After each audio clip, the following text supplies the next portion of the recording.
So I'm working on the mock-up, make sure everything fits where it's got to go. Um, from left to right, I start off with my, over here is my lights, vintage air vent, wipers, Dakota digital dash. It looks like the original, except it connects into the CAN bus the way I'm going to hook it up. So it hooks up to the computer. It gets all the information from the ECU. Next down the line, you're going to see starter, vintage air controls.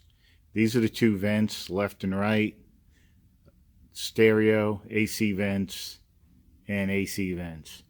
The glove box was already taken out. I wasn't going to put it back in. There was one time I got a new dash and I was going to cut this half out and redo it and make it look original.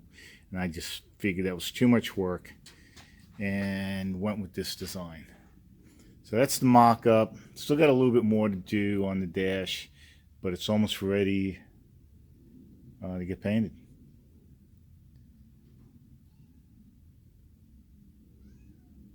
And that's the mock-up, what it's going to look like.